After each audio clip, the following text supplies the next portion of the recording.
This is a review of the new FloatLife CarvePower collaboration Kush Pad.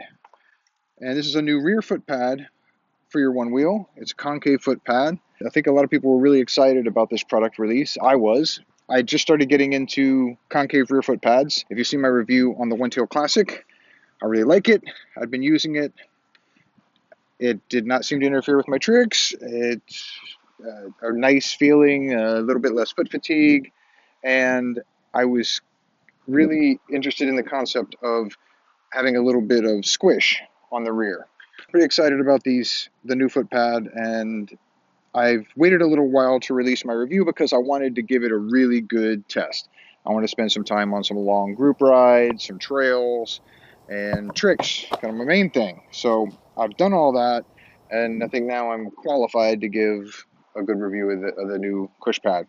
So I've got them all laid out here. Factory pad, you can see there's obviously no concave toe to heel on the factory foot pad. The Craft and Ride One Tail Classic has some nice concave. You've seen my review on that. I gave that one a really thorough review. The Kush Pad, I have these all out so you can see kind of as a comparison. If you were to ride the Craft and Ride and the Kush Pad for a while, you'd see that they're pretty similar. It's a pretty similar feel. They're not an extreme amount of concave. It's very comfortable. I like them both. I really like the way both of them feel on your foot. They're not overly intrusive. They feel natural to your foot. They don't feel like too much concave. I like the idea of having the little bit of a cushion in the rear. You do notice it. It's not really strong. It's not really squishy. If you see, if I push on it with my finger, you really don't see anything happening. It's not like a foam pad. You'll see here, notice how if I push on it with my finger, you don't really see anything. If I put my fingernail in it, you can see a little bit of an indentation.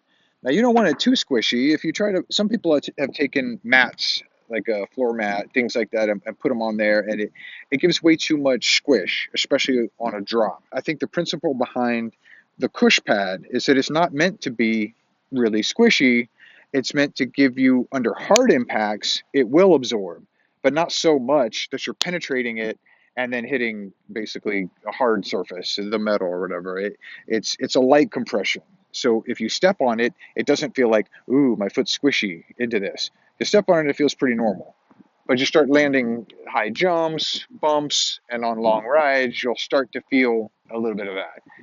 This isn't, super spicy hot sauce. This is a nice subtle seasoning.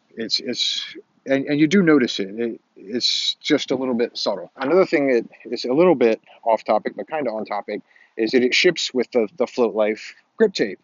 And you may have heard me in other videos saying I really don't like Vicious brand grip tape. It's way too vicious for me. I make fun of it, calling it a shoe shredder. I feel like it's going to wear out the bottoms of your shoes too fast, and that you don't really need it on a one wheel. You're going to cut your hands on it. The FloatLife grip tape is in the same class as the Vicious grip tape. It may not be quite as sharp, but it is a lot sharper than a factory grip tape.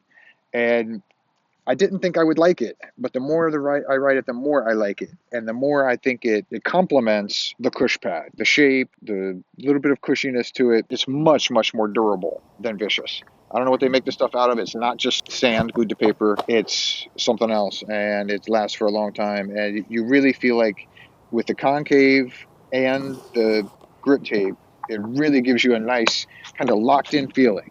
Your feet still move around just fine when you need to, but when you want that grip, especially if the surface is a little bit wet or anything like that, you definitely feel it. This is something that's not going to translate well on video at all, but your feet grip it pretty good compared to more like a stock grip tape. I've started to really like it. I'm a convert. I now like the more sharper grip tapes.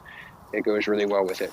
It's not all praise. I always try to give the pros and the cons. One of the reasons that I do my reviews kind of late, because I do want to put things through the paces. If you experience this, apparently I am a rare one, but my grip tape, because of the fact that it is flexible, and it's not super flexible, but look, I can, if I put some pressure on it, you can see I get a little bit of a bend there. And that's probably one of the reasons why we have extra screw holes on the Kush Pad that you don't get on other foot pads, because it does give some extra support because it is somewhat flexible.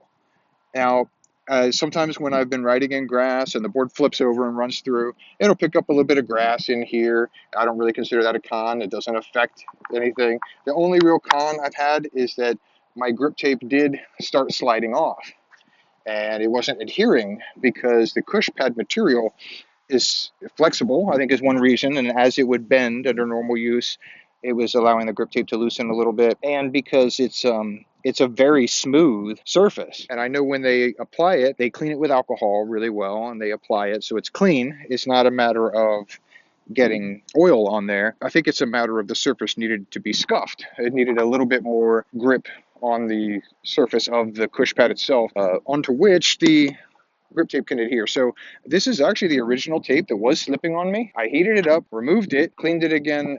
I hit it with some grip tape.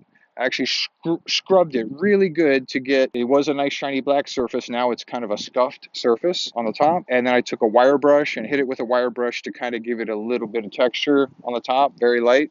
And then I heated and reapplied the same grip tape, and now it's sticking pretty well. Overall, I'm very happy with it. The only other thing that it's not noticeable, but I'll list it under the cons, is it is heavier than a stock pad if you're looking to get weight as low as possible.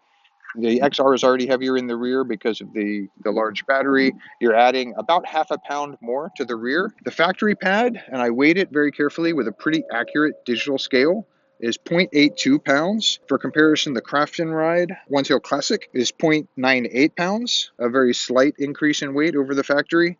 The Kush Pad is 1.46 pounds. So you're adding about half a pound of weight to your board. You're not going to notice it. And it's worth it. I like it. I really like it. If they come in black and blue colors, I have the red one, which I love. It's freaking gorgeous. This is a prototype. You may get a Richardson red sometime in the future. Who knows?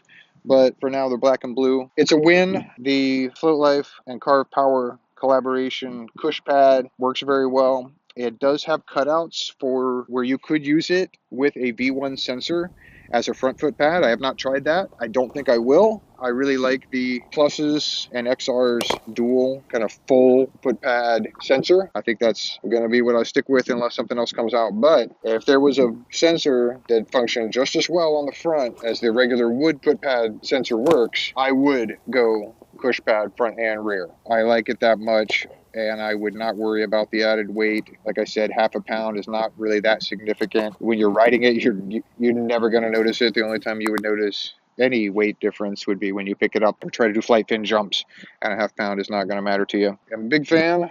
I like it. It's worked well for me since it is not such a really deep concave. I don't even notice it on spin tricks and body varials and shove-its and things like that. It doesn't bother me at all. It feels really good. Really good shape. Really well done. It's kind of a game changer. So if you have any questions, leave them in the comments or write to FloatLife, write to CarvePower. They would probably be more than happy to help you out. And I'm hoping they're making some more. I know they sold out fast. The whole Black Friday thing. They were bricking websites trying to buy these things. I haven't seen anybody not like it yet. These are a real nice improvement to your one wheel, whether you like doing tricks or big drops and stuff like that, or you just like to cruise around on long rides. I think this is something for everybody. It's just comfort. It adds some color coordination that you can do. You can have blue to match your blue board. I don't like blue boards. I think boards should be red.